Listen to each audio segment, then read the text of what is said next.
everyone. Thank you for bearing with us. There was a moment of pause where everyone was like, what's happening in the room? It's because we're also joined by our friends online. So hi everyone. Thank you so much for bearing with us as we get started. Welcome to Land How We Organise. It's really amazing to have people with us here in the space in Birmingham. Thank you, Centrala, for allowing us to be here. And it's also wonderful to be joined by so many of you online. Just a bit of housekeeping for those who are in the space. Again, this isn't our space, but we want to make sure that we respect the space as much as possible, and that we leave it today how we found it. There is the door in the event of a fire. Man fin for that, I'm joking. Basically, if we make our way as far down the car park as possible, there's a black gate, we can convene there. Hopefully there are no fires and such things. And online, you have a team of people who are taking care of you. Grace is there. Amber will be joining you shortly. So please drop in the chat if you need anything. And of course, those who are in the space, Adea and Khalees are towards the back of the room if you need any support or anything else. Teas and coffees over there as well, so if you want to make yourself a cuppa, by all means, please do. In terms of ground rules, we at MAIA, we welcome all forms of engagement, whether that's speaking, writing, observing or listening. We welcome it all. We treat one another with respect, and each other's ideas with mutual respect. Please take space and make space. Try to sense when to lean in or to step back. Start from a place of assuming that everyone has good intentions. Please check in with yourself and what you need. We're together for around 3 hours today, so check in with yourself at any point about what you need. Don't feel the need to share if you feel uncomfortable. Of course, we do invite you to share if you do. And we acknowledge harm and we make space for grace.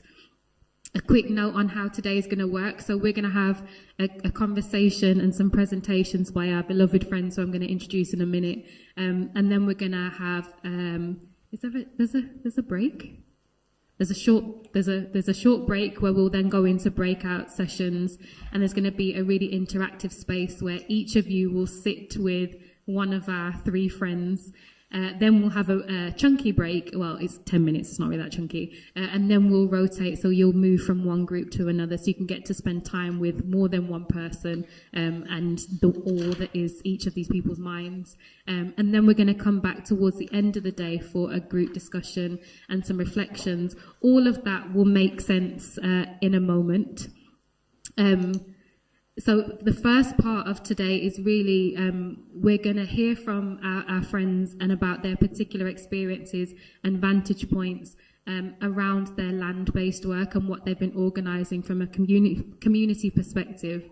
And we're going to take a deeper dive into the things that they're going to kind of uplift from their sharings. And then in the second part, we're going to zoom into some of MAIA's work. For those who don't know, I should have said my name, shouldn't I? I didn't do that. I'm Amara, nice to meet you all. So I'm from MAIA, which is the organisation that's put today on. We're an organisation exploring the relationship between imagination and liberation. And we explore the role of artists in that inquiry. And the idea that artists give ideas form and nuance and storytelling and add loads of layers. Can we do that to liberation? What does that look like? The way that we look at liberation is through 3 particular lenses. One is around space, and in particular, sites of imagination. How do we see spaces as sites of imagination and connect that to spatial justice? We also look at the role of resources and how do we build capacity in our communities for that type of spatial justice movement. And then the third lens is culture. What is the role of culture? What is the role of artists in liberation practice?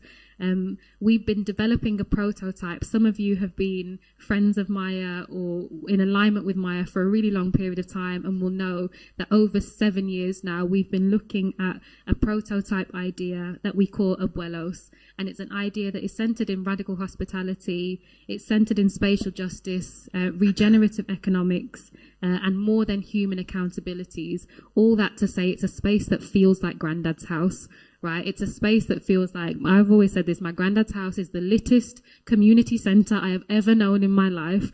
he would definitely welcome you over. And so how do we think about this idea that Grandad's house could itself be a precedent for what we want to build, a precedent for the type of spaces that we build together?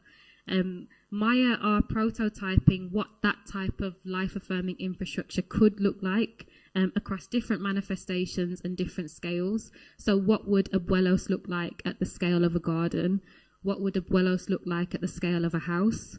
Some of you have been to Yard in Ladywood, which is where we are based, which is our prototype for what ABUELOS could be at the scale of a house. ABUELOS at the scale of a bigger building that feels like a hotel, maybe. And ABUELOS at the scale of an ecology. What does that even mean? Today we'll be engaging in a collective imagination practice that looks at ABUELOS in those scales, essentially. And some of you will have joined yesterday's screening of Nubia Way, and those of you that were there or who have seen the project or have engaged with Nubia Way beforehand will know that there's a long lineage of organisers, particularly Black-led organisers, who have been doing this work for a long time, long before the 90s, but Nubia Way was in the 90s. For others, you might have experienced a yearning or like a curiosity that we could have in our communities and our neighbourhoods more than what currently exists, that there are breakdowns, that there is spatial injustice, that there is developments that are happening without us and that they're imposed onto us. You might be sensing the sort of anxiety of what's to come, or frustration of where are our voices in the development of space, and some other things. And there's that question for me of what do we do with that energy, right? Yesterday after Nubia Way, I felt like there was a really palpable optimism and like a yearning to do more. What do we do with that? How do we mobilise with that? What are we mobilising towards? How and where do we draw from ideas, skills, practices and apply it? So I'm really happy that today feels like a beautiful continuation of that.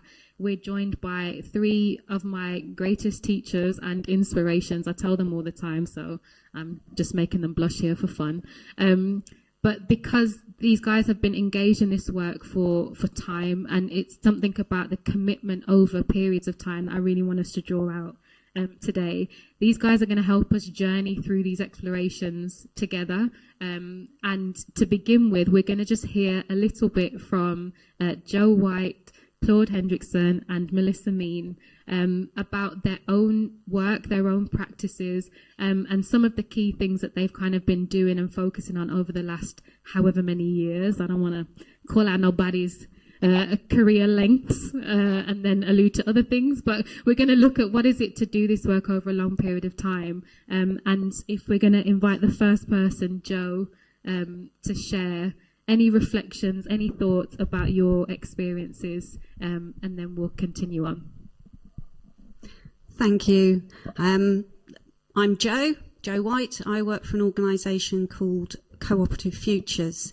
And quite often when we're asked to introduce ourselves, we do it by what we do. But actually, I think it's really important to introduce yourself as who you are as well.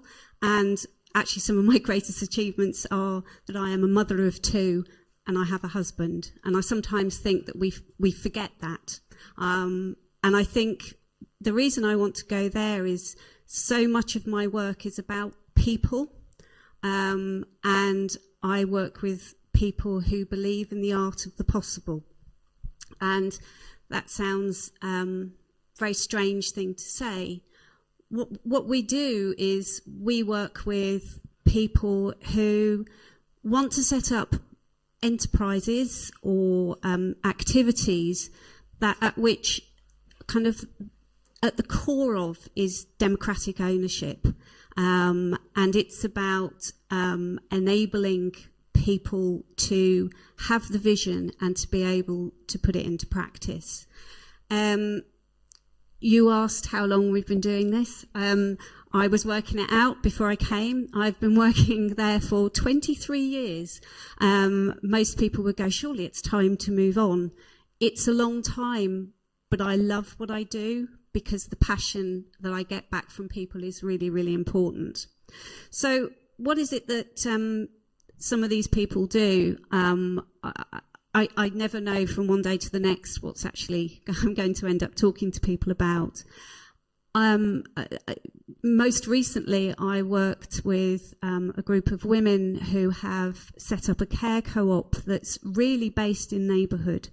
They are doing everything from befriending through to end-of-life care, but they're saying we only work with people who are within walking distance of where care might be provided. And I think that's a really important thing around the purpose of place. So that's kind of one area, and these women feel really strongly about care should be at a neighbourhood level rather than something that is very far away. And I think we all know about the sort of the inequality within our care systems. I also work with people who set up community hubs, and just picking up on what you were saying about, you know, the building, about how they use space to bring communities together. And it isn't easy. Most of the people I work with start off with a journey of, oh, look, there's that building over there. Think what we could do with it. Then there's a long journey about how they get into that building. And I think there are certainly some big challenges there, but actually they stick with it. Because the vision is, although some days it's more painful than they would want it to be, but it is there, and they can see how that real space brings people together. And one group I'm working with at the moment are looking to buy an old working men's club. Now, working men's clubs aren't known for their inclusivity. It was only around the 1970s that they let women in. So, you know, but here we're looking at, they want to put in a theatre, they want to put in a cinema space, they're looking at artists' co-working spaces, they're looking at music rooms. The building is huge and it's currently derelict, but they will stick with this. And I don't know how many years it will take them or us, because I often get far too involved. But they will do it. And I think that's incredible around having that vision of a space where currently one of the ceilings has fallen in. But you never know. One of my, and Amara knows what I'm going to talk about now, one of my biggest achievements is that I own a motorway service station. I know that might sound strange to people, but if you've ever driven down the M5 and seen Gloucester services, yay, a cheer in the room. I was involved in the group that came together and said, well, hang on, we've got this motorway running through two of the most deprived communities in Gloucestershire. And for years, we've seen it as a blight. It's brought traffic, it's brought noise, it's brought pollution. But actually, how can we turn this to our advantage? And I worked with a group of really inspirational people who kind of said, well, actually, we could use this as an employment opportunity. And so we managed to get hold of the land options. We created a partnership with the people who run T-Bay services up in the Lake District. And that services now provides employment for a significant number of people who work in those communities. And if you do go, for every 3p in the pound that you spend there, it comes to us as a charity, and we then distribute that locally. And as I say, to have that level of vision is incredible. And I think that leads me to sort of the second thing that I do is to have those conversations with communities about looking at the things they want to do and the challenges they're facing, and how we can find mutual solutions to that. And I think for me, why cooperatives, why democratically owned businesses, is because I see at the heart of them equality, equity and fairness. And for me, what that does is enable and empower those people involved. And I think it's really important that we continue to do that. So that's me. I'll get off my soapbox now.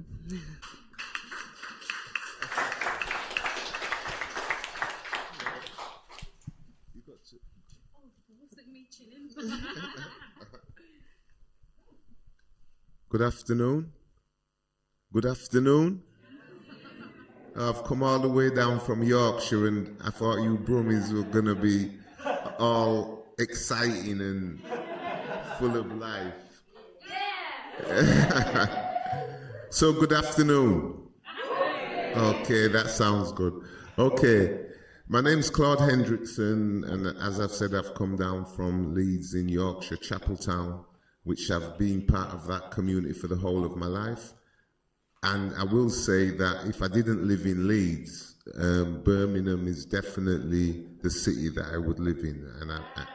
And it's the truth, you know. I think Birmingham has so much culture and so much life in it. But that's another discussion for another day.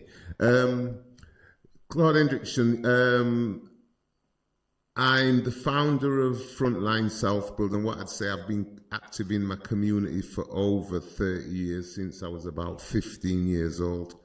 And I've done a lot more than just Frontline and the community-led housing.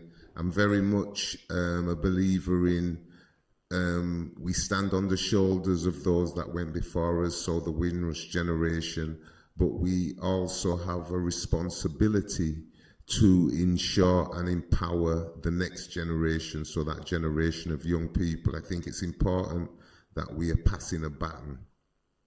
I'm an accredited community-led advisor.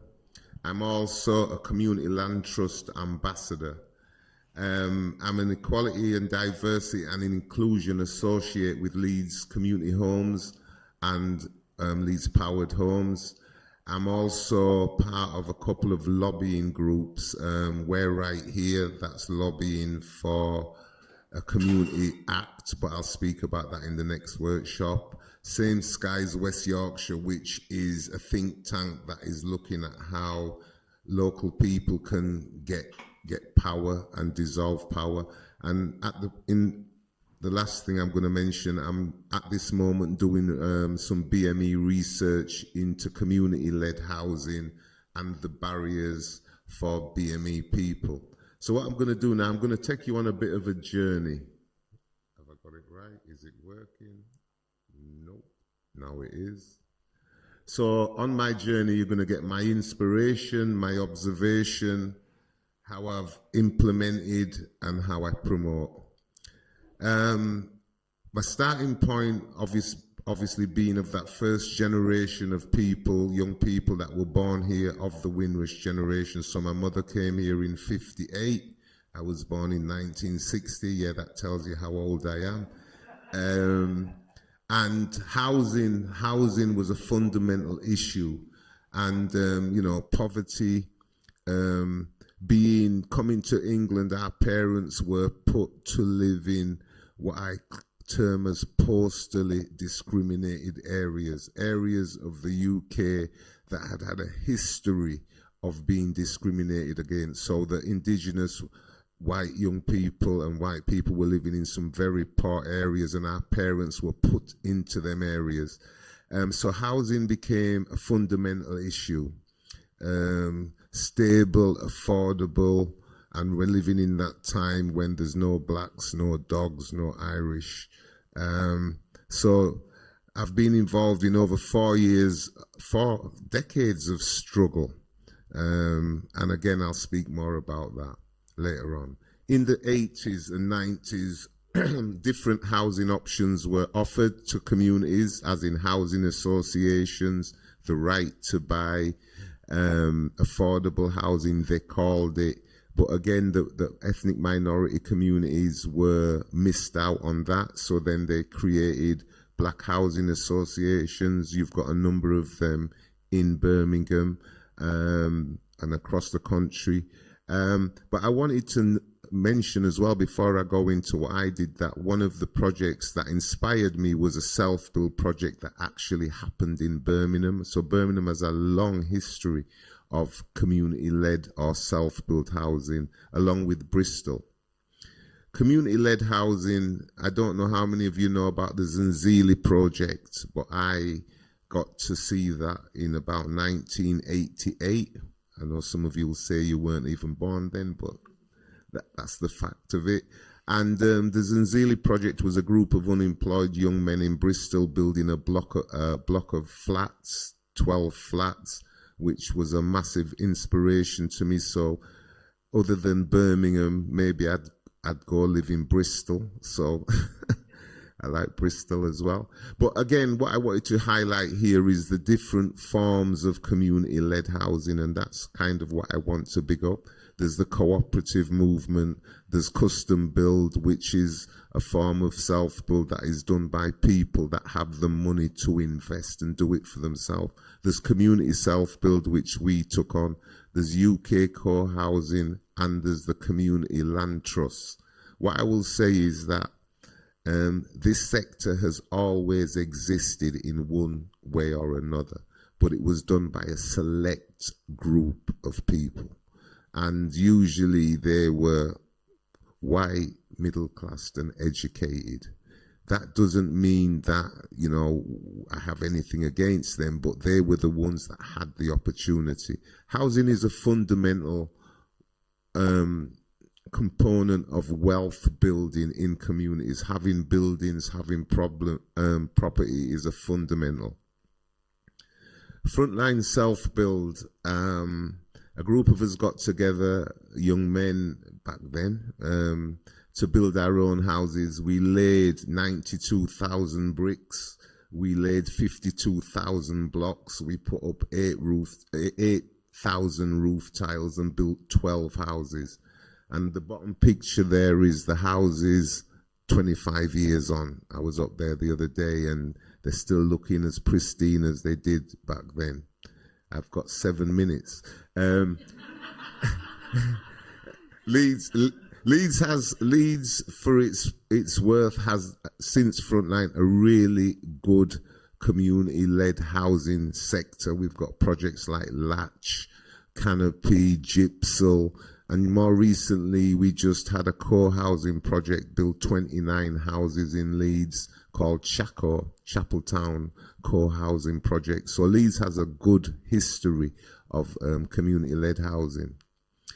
I was also privileged, I was also asked and commissioned by Leeds City Council in 2015 to write a 10-year strategy document for community-led housing in Leeds.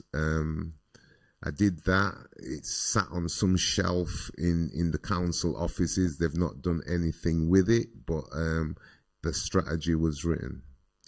And as I'm winding down, as I mentioned, I'm doing some research as we speak nationally about black leaders within the community-led housing sector, asking why they are no leaders, why are all the spokespeople that speak for the sector from the white community.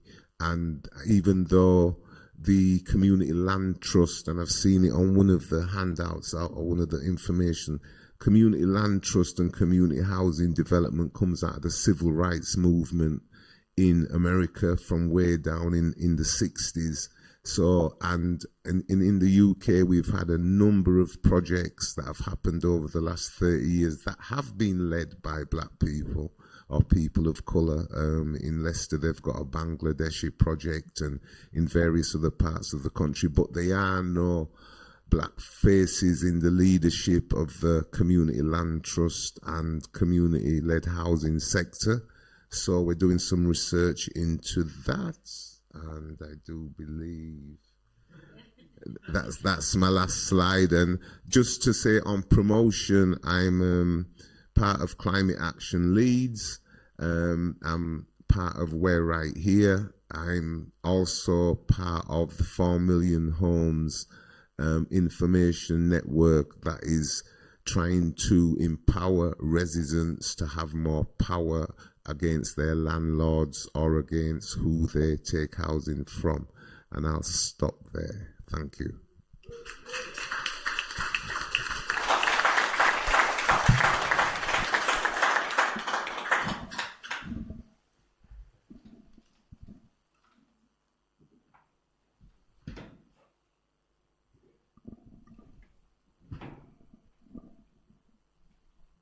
How do I follow you, Claude? Okay, I've got some pretty pictures, so that's my best bet, really, I think. So I'm Melissa from We Can Make in Bristol, and you always say you're going to live in Bristol, not Leeds, so, like, I don't know, yeah. Okay, cool, yeah, everyone's invited. So this is us in our little micro factory in Bristol. And I'm going to share some tactics from how we've been organising on the ground through our community land trust and our estate. Some tips and tricks, basically thinking about land and how we can use it as a site of social imagination. But first of all, it is worth remembering how we're currently mainly organising around land, and it's basically kind of treating land as a extractive industry and a financial product to be traded. And you got to face that reality. So, anyone from Persimmon in the room? Oh, no, okay. So, Persimmon, if you don't know them already, they're one of our big house builders, one of the big six that build most of the houses in the land. And I find it quite incredible that their profit from each unit that they build, because they don't build homes, they build units, but they managed to extract 23% profit from each of those, over £70,000 from each unit they build, which is just incredible. And that would be kind of fine if what they were building were the houses that we needed. But then you look at what's actually getting built, and it's actually kind of out of over 200,000 homes that were built last year. Actually, only 2.8% of those were genuinely affordable at social rent. So that means like over 97% are kind of unaffordable. And then even worse, of those, only 2% of those were built to the highest environmental standards. So that means we're building climate liabilities that are going to need to be retrofitted in a matter of years. So this is definitely not good enough. So we, as a movement, as a sector, we need to do better than that and to try and build some alternatives. So these are kind of 3 tactics, my offering, about what we've been doing, and hopefully they can be useful for other people. So yeah, land, how do we organise? 3 tactics. We've got follow the 80-20 rule, create shared infrastructure, and radiate intent. So the 80-20 rule. This is our estate in Bristol, a 100-year-old council-built estate, built with great hope in response to the kind of like the horrors of the First World War. These are homes fit for heroes. Spin on 100 years later, and kind of outsiders come to our estate and think we're a problem to be fixed or even demolished and started again. We know that's not the situation, because you scratch the surface and we've got all sorts of know-how and assets to be engaged. So rather than that as the solution, we kind of like took a really kind of look to see what we could do within our estate, what is the assets that we do have. And what we found was an abundance of land that's almost in our hands. Kind of, we've got an estate that's built at just 17 dwellings per hectare, which means there's a lot of kind of space in big back gardens and in between buildings where we can kind of put 1 or 2 bedroom homes, which is we kind of describe this as, I don't know if I'm going to be able to, there's a little... Oh, okay. Imagine there being a little nice animation where little homes drop into those spaces. Just so you can all imagine that. That's fine. And we call this process urban acupuncture. So it's putting new homes exactly where they're needed most. So elders who want to downsize but stay in their community, or overcrowded families with adult children still living at home, creating that kind of safe place to breathe. And we haven't just done this in theory. We've actually built the first 2 homes. So this is Tony and Amancia's home. So that's the little girl and the mum in the centre of the picture. This is their home that they helped co-design and build. And it basically worked. They were previously living in the spare bedroom of their parents' council home. And they opted into putting part of their garden into our community land trust. And then we built the home in our community factory. And now they're very happily living there, which is kind of wonderful. And this really put the control in community's hands, because we had a design code that said what the home should look like, what materials, how many, etc. So we built 2 of these homes so far, and it's a scalable model as well that creates all sorts of benefits. So rather than Persimmon extracting their 70 grand worth of profit from each home they build, we're much more interested in the social value that you can generate from building in this way. So from the first 2 homes that we built, so social value is like the non-financial value of doing something. So things like local jobs created or carbon saved or reduction in loneliness. And it's a really big number once you count it up. So we use kind of industry tools, Hacked and Toms, and almost £400,000 worth of social value from just 2 homes. And so that means we're making over £3,600 worth of social value per square metre that we're building out, which begins to get kind of, something of significance. And we designed this so the tools and how to do it, other communities can adopt it as well. So we've got a pipeline to build 150 homes in our neighbourhood. Each home precisely dropped exactly where it's needed most. And if you scale this up, there's lots of other places like Knoll West across the whole country. Over 1 million council-built homes were built in the interwar years with similar levels of densities. So if you did the same level of densification across all those other ones, you could build anywhere between 30 and 100,000 new homes. Again, exactly where people need them most. So yeah, this was based using our assets and that 80-20 rule. We had that land almost in our hands. We worked out a way of doing it. Second, create shared infrastructure. So again, looking at what we've got in our neighbourhood, front gardens. We were built as a garden city suburb, but over 30% of our gardens have been turned into car parks, which kind of... so we kind of asked the question, what if we reimagine these front yards as part of the shared ecological and social infrastructure of our neighbourhoods instead? So we've been working with the wonderful Better Block in Dallas, Texas, to develop a front garden retrofit kit that can be dropped into these spaces and to kind of enhance that social infrastructure. And they're out at the moment. We've got a bunch of families testing them live in Knoll West and tracking the impact in terms of their connection with nature and with their neighbours. And just the stories already are just wonderful, kind of coming back through. And then shortly, this kit will be ready for any community anywhere in the world to download and make wherever you are. So available open access to use that. So if you're interested, get in touch. Oh, there we go. And then third, radiate intent. There's this thing like people tell you to kind of like, don't ask permission, just seek forgiveness. Forget that. Go out, step it up a level and just radiate intent. Tell everyone what you're going to do and just invite them along. Much better tactic, I think. So example of this is we're seeing how we can kind of scale up our development of microsites to smaller sites. So kind of garage sites and car parks, which is quite exciting as a resource to look around and see what you can almost get in your hands.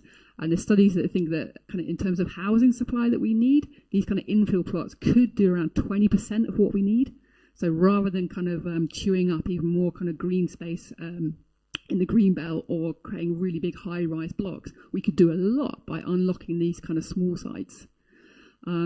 So we had our eye on one that was just over the road from our factory, and we thought, oh, come on, let's give it a go.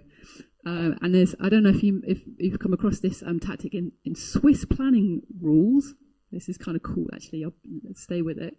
And they've got a rule that's called a Baugespan, which basically means when anyone proposes a new development, they have to do a full-scale replica projection or model of it in space. So whether you're doing like a bathroom extension or a 40-story tower, you have to go out and show exactly what it's going to look like to everyone there as part of the planning process.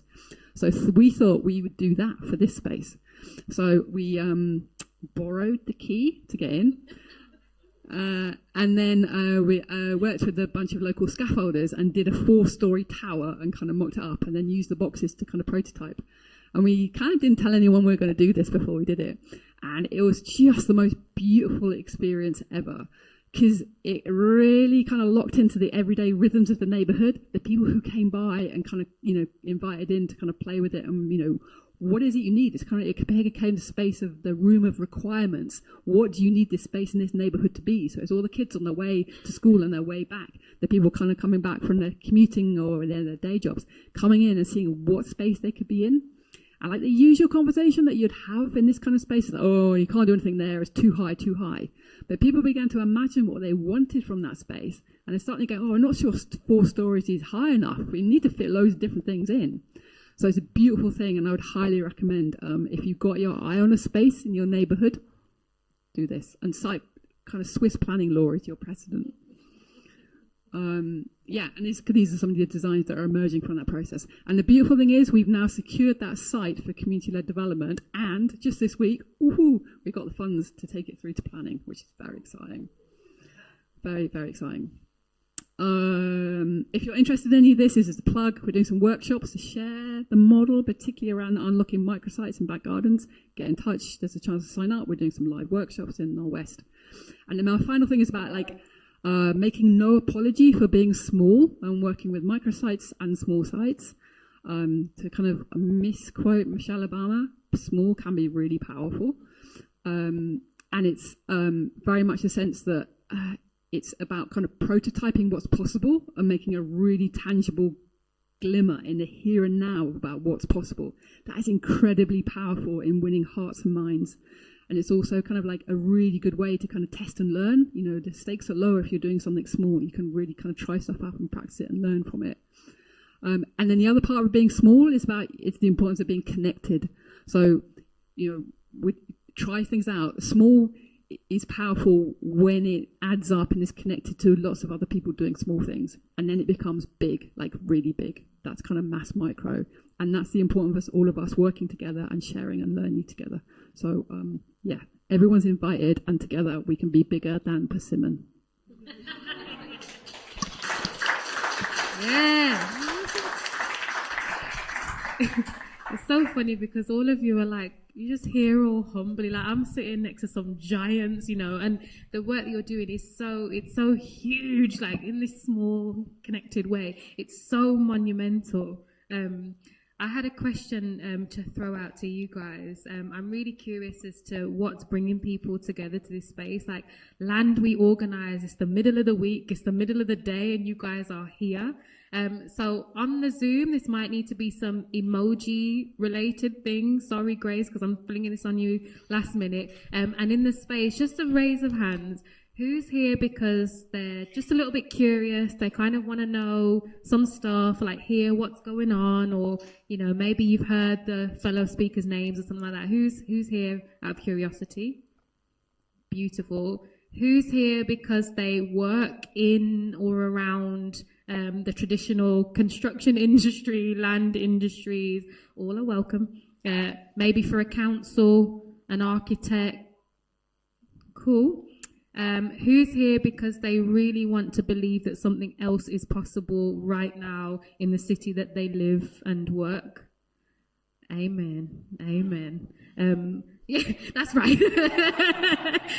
Thank you so much for that. Because I feel like, you know, this real energy that becomes possible. And I think, Melissa, when you talk about that, that small, the idea of small, I love talking to Melissa about scale, but this idea of small when it's connected to loads of other things, this idea that an individual person, when they're connected to other individuals that are dreaming beyond the self, makes me feel busy inside. And I just wonder if we could come to you, Joe, because you raised something for me, not just about what it is to be a person inside of this work, which I keep thinking about the kind of the how do you remember that while also holding the visions of other people.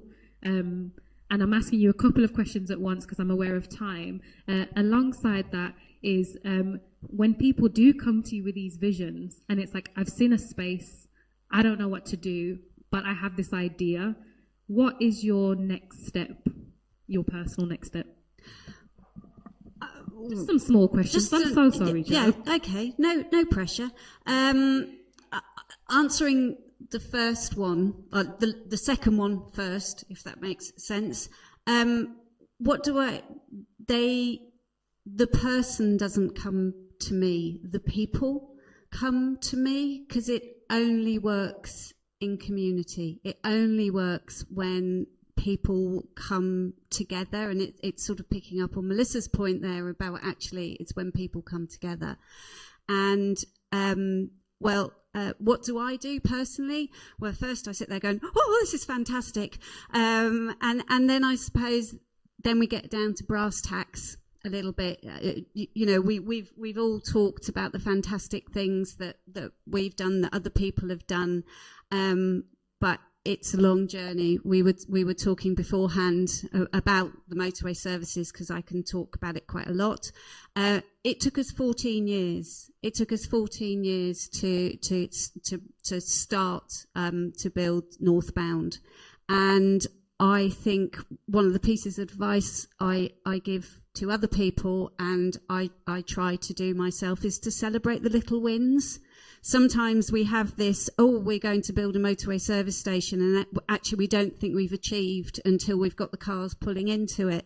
But actually along that journey, there are real little wins that we forget to sort of celebrate. And I think for me, that's really important, because it keeps people engaged, and they can see the progress, and they can see we can do this. So does that help? Does that answer the question? I don't even know how you answered the question so succinctly, but it really did. And thank you so much. And this idea of, you know, really holding the small wins and understanding them with deep consideration, and even designing them, because I'm really bad at designing for small wins. I'll talk to Melissa later about it. But and I love the idea of already, you know, the idea that you have to come as a group. This has to be more than the individual, that there's already some work that needs to have happened and been in process by the time it's ready to actually, you know, move forward. Alongside the wins, I never want to romanticize the story of what it takes. You talk about 14 years to get something. That's my favourite place is Gloucester at the moment, and I happen to love just edging towards that side of town just so I can get to the service station. But Claude, you've talked about 4 decades of organising, of fighting the fight, of banging the drum, and I think there's a particular set of pain points that I feel like it is to organise when we hold racial injustice with land injustice. Watching Nubia away yesterday, the thing that felt really difficult was seeing, you know, we talked about those small wins might be in the case of self-build. You finally raise the timber frame, you know, that you've worked for a really long time to get to that point. What happens when we are plunked into these really racially aggravated neighbourhoods and those timber frames are set on fire, you know, or there are riots in our communities because the National Front has decided to mobilise, that has also been a part of our land story and continues to dampen and weaken that coming together with hope and belief. What are some of your experiences in terms of what does it really take to hold this work and to push for this work over 4 decades? Good question. What does it take? It takes a belief in that things can be better. It takes a belief. I often say when I speak, you know, being born here, the first thing I had to learn was the difference between Irish, Welsh, English, and Scottish people. Because again, there is a difference. So the fight's the fight, and I think what you learn, and I mentioned postal discrimination, there's other people fighting as well. But I think, again, I mentioned before, standing on the shoulders of people that have gone before us, like the Darkest House and the other individuals like that. It can be done. And this last week, when you've looked at some of the stories of Windrush, and you looked at our parents, what they had to put up with going through getting jobs in the NHS, helping rebuild the NHS on the buses, on the trams, on the trains. I think that is what empowers me. Our parents went through a lot to give us what we've got. And we, you know, it's going to be a fight. And you don't get nothing easy. Nothing comes easy. I mean, you talk about some of these projects, even with Frontline, you know, we had to go through 6 years of jumping hurdles. But at the end of the day, they achieved their goal. I think the black and ethnic minority community have added spice and colour to this country, and we should be applauded. And the last week, seeing, you know, over 75 years, what we've contributed So that is what keeps me going, knowing that we are making a change and we are having an impact. Yeah. So you make me want to sit up straight, you know. Yeah. I love that. And even just, you know, in your presentation, you're talking about how many bricks, how many roof tiles. Yeah, 92,000 bricks, 52,000 blocks, 8,000 roof tiles. There's like that type of labour, that type of showing up, but also the 6 years of hurdles, even to get to a point where any tangible labour like that can be possible. That's a whole different skill set, a whole different preoccupation, a whole different posture, and almost a different fight in some ways. That is a critical part of holding that momentum. Yeah, and what I'd say about that, I mean, even doing the self-build, it was very much about, you know, we lived in Birmingham, you know, it was the same, you know, in the 70s and late 80s, there were streets and streets of derelict houses, but people were trying to find somewhere to live. And it just seemed crazy that there's dereliction, there's unemployed people. If you put them together, if you train them people, they can solve their own problems. So, and I always look back, like in Africa, in the Caribbean, being part of building your own house is the norm. Whether you're a school teacher, whether you're a police officer, whether you're a fisherman, you know, it is the natural order of things. So even taking on the task like 30 years ago, it was believing in our history, in what we do, you know. And so yeah, it was like, again, I often say, you know, it was, we stand on the shoulders of giants, you know. That generation that went before us were massive, and, you know, we have to pay homage to our parents for what they went through. What we're going through is minor in comparison to them. Thank you so much for that. And even, it really reminds me of, you know, that idea of the skills, the knowledge, the lineages.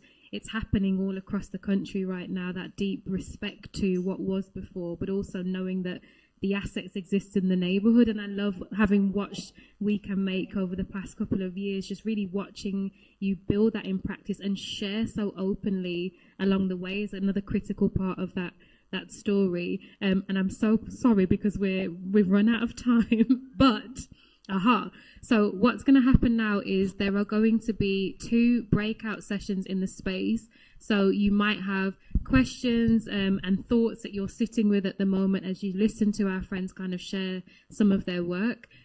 Hold them, carry them into the next breakout session. We have work to do, people. On Zoom, and those who are sort of joining digitally, you're now going to be joined by the fabulous Joe for the first session. And what's going to happen is after that first session, we're going to have a short break, and we're going to then swap over. And so the virtual group will then be joined by Melissa, and we'll do some choreography here in the space. What's going to happen is there's going to be a group of people in this space, a group of people in that space.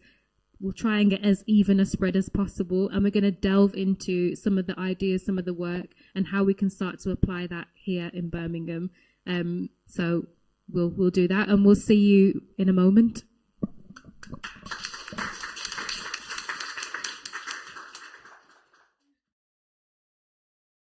Hi everyone, we're going to resume for the final section of today. Thank you to the Zoom squad who are really patiently waiting for us to catch up to your time.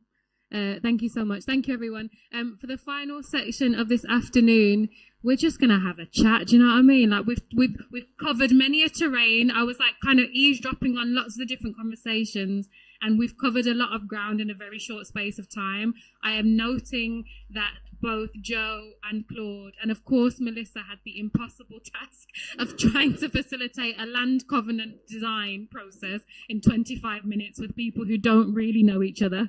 So thank you all so much for being with us on this journey. And I figured we would just get straight into the conversation. Really, we wanted to invite reflections, thoughts, things that have come up of your explorations. Oh, I'm like, y'all are having a party over there. Let's go join them. A land covenant looks like a rave. So how this is going to work, we're going to invite each kind of table to share things that have come up in conversation, whether this second section or the section before, and then we're going to invite the Zoom room, which sounds like a rave itself, to share reflections as well, especially those who were in the last conversation with Melissa.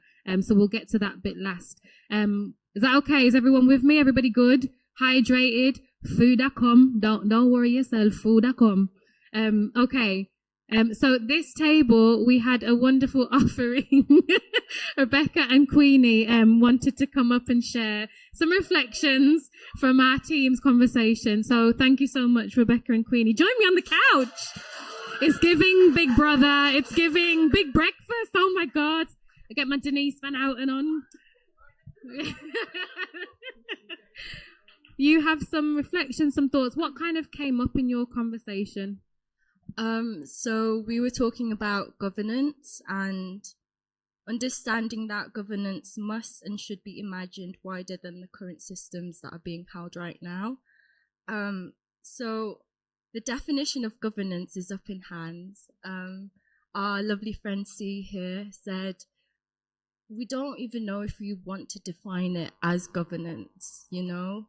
How can we think of a bigger, I guess, infrastructure and way of working with one another that is beyond just people at the top trickling down, but rather a horizontal way of working? Yeah, so up there we put residents, community leaders, organisers, teachers, healthcare workers, residents, people who use the land and live with the land. Yeah.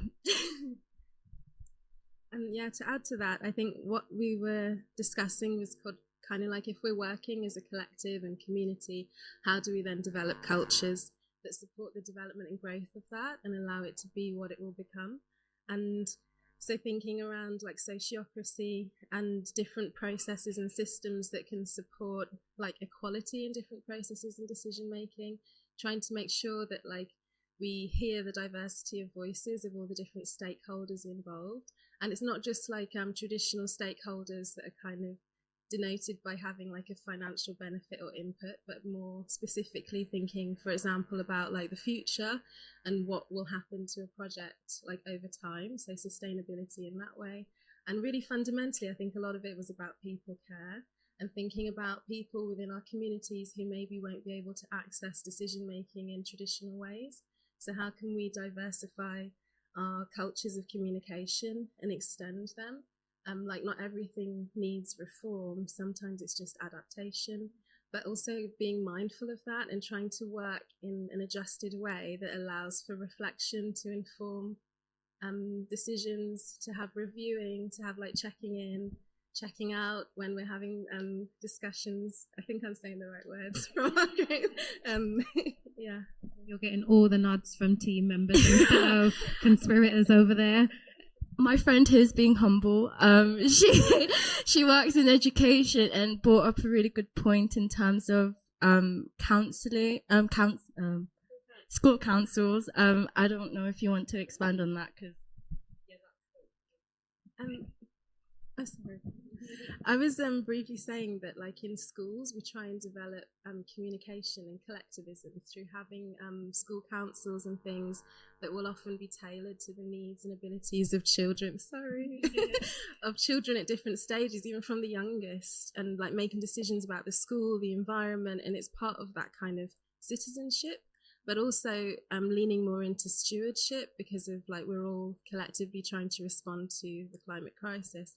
And I think that a lot of these organisations, ways of working and the methods of participation are kind of, they don't really have anywhere set to go in society. And so maybe there can be an element of mirroring that in community projects and like utilising the skills that children are kind of practising and developing in schools and like supporting empowerment in those ways, but then also thinking more structurally, like what happens to children when they transition from primary to secondary school and then on to universities, and are we really then having collective ways of reflecting on what like the rhythms and patterns and voices and needs are of the different aspects of communities in different places.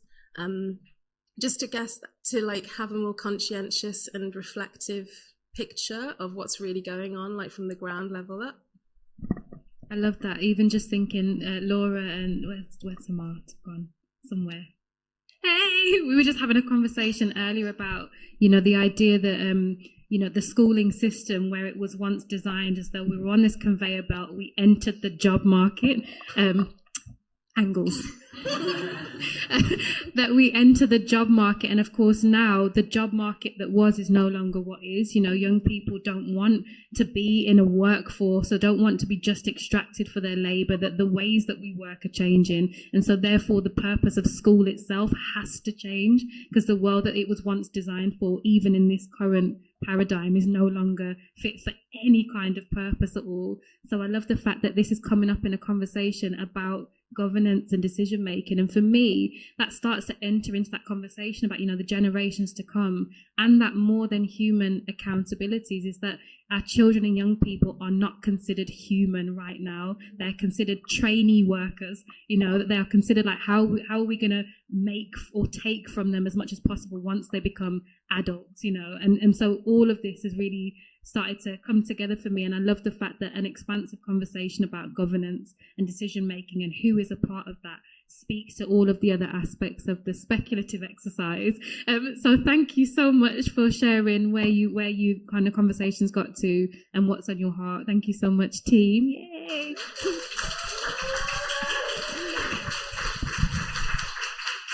Second, I'm going to invite, did we have a volunteer? Yes, my brother Seth. You want to come crank pan something so?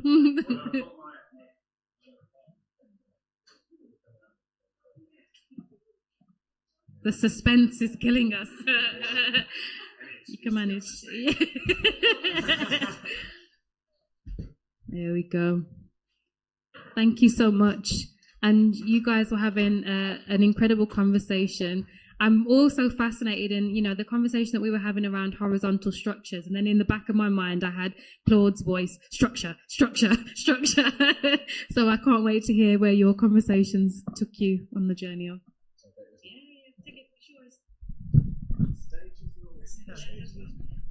So it sounded like your group were like one kind of homogenous mind. We weren't quite on the one mind thing just yet, but we had multiple minds who were like contributing in really interesting ways. And I think there was a really like broad range and kind of depth of knowledge that was on the table. So it's really interesting to have these conversations. So what I'm going to do is I'm going to reflect on the first workshop with Melissa, and then my friend over here, I forgot your name. What's your name? Gregory. My friend Gregory is going to reflect on the second conversation, and then maybe there's some points. So with Melissa, we started with like the history and the parameters, and particularly the kind of policy and regeneration framework that kind of set the structure for how we are where we are. So the kind of discriminatory housing policies and the zoning within Birmingham that kind of resulted in communities living where they live, and how that has kind of set the tone and set the pace of the landscape that we're trying to unpick now. We then had some really interesting conversations about governance and transparency. And that was where we kind of turned a bit more active. We were thinking about actions and how kind of we can think about more transparent governance processes and kind of sharing information across different networks in order to then build and mobilise.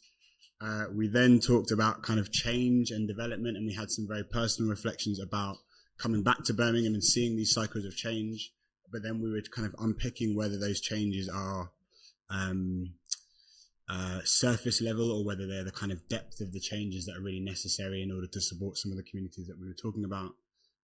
We then were starting to kind of map the needs. So there were some interesting reflections around working with young people and how you can start to map different relationships with places, even if they're across different generations. So how can we actually kind of frame this conversation around development and infrastructure as a kind of needs exercise rather than just a kind of top-down delivery of a service? And then there was a very like detailed and informative breakdown of kind of social housing and some of the different challenges and issues within the current system, working from a kind of policy and a governmental level down to a kind of local level as well. And then finally, we talked about the kind of co-option of tools. So how we can actually start to kind of use some of these tools that frame the structures that we're trying to oppose or that we're fighting against to kind of to build our own freedoms and build our own structures. Now that is a very shameless plug to a workshop that we're actually doing. And this was completely unintentional. But with Grand Union, we're actually continuing that same conversation. It's all about sabotage. It's about how we as community practices co-opt and sabotage the tools that build the structures that we work against to support our own organisations. That's on August 4th, and it's just across the road if anyone's looking to come through. So, but yeah, that was the conversation we listened. It was a really interesting conversation. Thank you. Thanks, Gregory. Hello, everybody. It's great to be here. Thank you very much all for your time today. So in our group, what we discussed was all very interesting. We had some really great input from everybody. I feel like everyone brought something to the table. So much experience and knowledge that everybody in the room has. It's all great to, really experience that and really have a feel of what everyone has to offer when we come to talking about sensitive subject matters. What we were talking about was engaging arts and social opportunities, and how we were discussing how you can really include a community through equality and diversity and inclusion, and how you can really bring people together. We were discussing what the potential future of equality and diversity could look like. Obviously, it's very hard to predict what the future will look like, but through discussion and insights and input, we can get a bit of an idea of what we might be looking at in the future. So that is very interesting. What came from that was that we are moving in the right direction. This obviously is a place today where, we've done a lot of talk that will help continue to move us in the right direction. And that's always something to look at and something that's very important. I don't feel that anyone should be left behind, and that equality, diversity is important, especially when it comes to business, the construction industry. Like I say, it's a very vast industry, very fast paced, and has such a lot to offer. So if we can include and engage as many people as possible, that is really helpful. So like I say, very varied, in-depth conversations that we had. We were discussing how we can promote our engagement in local communities through local hubs, projects, relevant projects as well. We were discussing that, it's not just about passing out leaflets and that kind of thing. It's about really having an in-depth connection with someone. You don't want to just kind of be seen as someone who's just kind of getting quick publicity, but you're not really getting to the nitty-gritty details. You can obviously connect with the right people, but you need to be able to do that effectively. So we were basically discussing ways to do that, and that can be through finding who maybe a chair or a manager is, sort of thing, and you really explore suitable options with them of how we can promote our positive message. So that could be through a workshop or a speech to a large or medium-sized audience. You want to really drive that forward as much as possible. So you've really got to have a vision and really try and drive that forward, especially in a local community. When it comes to construction, you need to try and keep up on your game, really, and try and make sure that you're covering your aims and objectives. Something else that came from our conversation was we had someone who feels that they've got to a stage in their life where they want to try and achieve as much as possible. They maybe feel that time is potentially running out to achieve what they want to, and they were really discussing the time length that it takes to start something in construction, or to provide these kind of opportunities, especially for young people. I think a lot of people often have a lot of things that they wanted to achieve, but found it took a long time to do so. So we were kind of thinking, how can you kind of take an idea and really accelerate it and actually get something out of it, but not actually have it take a long time. Like if you, for example, if you put in an application for a planning permission application, that takes a long time. You've probably got like 70 other applicants or many more than that, all trying to get seen. So it's not really of a process you can rush, sort of thing. It's, you know, things like that do take time. So I think you have to kind of ask yourself, is this going to work and be right for me? If not, I wouldn't waste too much time on it and try and find things that you can do quicker, sort of thing. You don't want to kind of anchor yourself to something that's taking you so much time. You've got so much dwell time in it that you're not actually like getting to where you want to be, because it's just taking you way too long, sort of thing. And that is something to be a bit wary of. You don't want to kind of like be in a process where it's taken you so long. By the time you get to the end of it, you'll think, was it really worth it? You know, maybe I should have gone and done something else and it might have paid off and been better. So this is a real thing, right? Do your research, people. You know, you know, really make sure that you're doing what's right for you and your team, supporters, investors, that kind of thing. It's something that, you know, from what I do in PR is I always try and really look over the fine details and really feel, you know, is there a connection here? Is this really right for me? You know, and like I say, you want to make sure that you have everything, you know, it all highlighted or, you know, all in the right place, sort of thing. So then you can identify problems at an early stage and not have to pick them up, you know, with the slog of trying to, you know, put things right last minute, sort of thing. Because then that, you know, goes back to what I say, it just, you know, makes things even longer. You know, I think everything is a process, so it's just best to try and take your time on what you're doing, but not too much time. So just be wary of, you know, your aims and objectives. I think that comes, you know, into anything that you do, but especially in community engagement. You know, try and prioritise where you're going with that within a local community, and, you know, enhance your ways to engage with them. You don't want to just have a social media presence. It's good to just meet people in real life as well and build real connections and not just the virtual life online. It's good, like, actually for me to be here today and actually see real people and be in an actual room and not actually behind a computer emailing hundreds of people in one day. No disrespect to the Zoom. No disrespect to the Zoom. I thank you. You'll so have your much. own reasons as to why you have to be on the Zoom today. But I think you offered so much in terms of even I just agree. reminding us that I use Zoom a lot as well. I mean, I did last week. Yeah.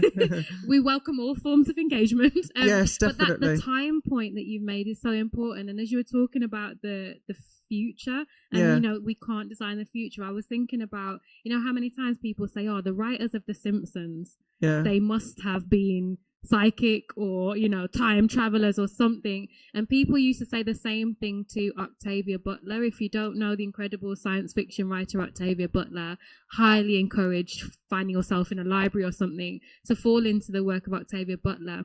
But I love this idea that Octavia Butler once said that I'm not a psychic, I see patterns. I know that throughout time there have been these constant patterns that at any point I can step into those patterns. And so time is constantly repeating itself. Things that are happening in history are repeating themselves. And I'm not going to talk any more about Octavia Butler at this moment because we have to get to the Zoom call. And I think there might be some people who either want to offer things or insights from the Zoom chat, but also Melissa maybe was going to come up and share. Oh, you? I mean, take your time, Seth. No, we'll stay here. Thank you, Seth. But I think Melissa might have wanted to offer some things, maybe. Yay! Thank you so much, Seth and Gregory, for sharing. Can I just say as well, when you mentioned The Simpsons, I mean, they didn't even know how successful it was going to be at the start. So it's very hard to plan how successful something could end up being. So definitely keep going with what you're doing. Amen, brother. Thank you so much. Thank you. Thank you, Miller. Thank you.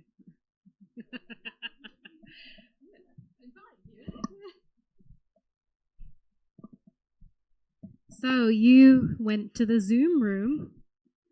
Hi, everyone that's still on Zoom. So glad you're with us. You've been with us, some of you from 1 p.m. How are things, Grace? You okay? Yay, the Zoom family! Yay, cameras! Yay! How's the conversation been going, Joe and Melissa? Do you want to kick us off? Well, we first started looking at the different types of cooperative and collective ways of sort of running organisations, and we did a real rattle through a number of different cooperatives and what types of cooperatives there are, and the various ways that land can be held in stewardship, and how there's a role between the activities and what types of organisational structures can be used to hold the land, but also to hold the activities that happen on the land and how they're connected. I tried very hard not to do a discussion around legal structures, but I was asked. So we did do a quick dive into the various types of actual legal structures that can be used to hold land for communities and for groups of people. So I'm not going to repeat that for you in the room because I'd like you to stay for Melissa's bit. So I'll hand over to you. Melissa, I'm so sorry, you were so ready. Before you share, because I'm like, yo, before you share this, was there anyone from the Zoom call who wanted to share any reflections or offer anything before we get into Melissa sharing? Caitlin, I don't know if you wanted to say anything or... First, I just wanted to say thank you for providing a hybrid interaction for this workshop. It was something I discovered this morning, and it's really invaluable because there's so few and far between or hard to sort of discover and then get to Birmingham in the space of a few hours. I won't weigh in too much about, we discussed, I will let Melissa and Joe speak to it because they're much more eloquent and knowledgeable. But what was interesting to discover was just what we talked about was just how difficult it is to know what you're doing and how steep this learning curve is before you hit a plateau and feel like you're no longer whacking away at the weeds and you can actually see the path in front of you, and how these structures are deliberately veiled in such a way to retain power where it has historically been, and transferring that to communities or leaders among communities to try and action change it's quite opaque. Oh, I'm really big. That was pretty much what I was going to say. But what was, I guess the main resource that I'll take away is the contacts that I've been able to build even just from this Zoom meeting. So jealous of everyone who's in the room, but really grateful for getting to speak with everybody today. Thank you very much. Hi, everybody. Thanks. First of all, Brighton and the MAIA group, and I just confirming for me, when you have a vision and a passion, it's sometimes really, really hard. It takes a lot of time, and so the feeling of not moving fast enough, I think that's just concurred by a lot of the movers and shakers in the room in terms of how long it's actually taken before you actually see something visible. However, behind the scenes, there's a lot of work that's taking place. And, Caitlin, again, the same thing. We're all on a similar journey. We want to create some sort of justice wherever we are. Behind the scenes is a lot of hard work that's being done. So I think for me, sometimes I really give myself a hard time because I want things to happen by pushing away at it, and I want it to become visible. There's many, many thousands of little steps that it takes before something becomes actually tangible. And hearing more and more about that, that's very confirming and reassuring. I just keep plugging away. I think just going back to what Joe said in the beginning about the small wins, today feels like something really important to celebrate. Like I said, we're here, what is it, Wednesday? For real? We've been here Wednesday afternoon, hump day and everything, talking about land and how we organise. Like, this feels worthy of a celebration. And I would love to hear what was going on in MAIA, whatever we call it. I say MAIA because, anyway, what were y'all cooking up? There are symbols, post-its.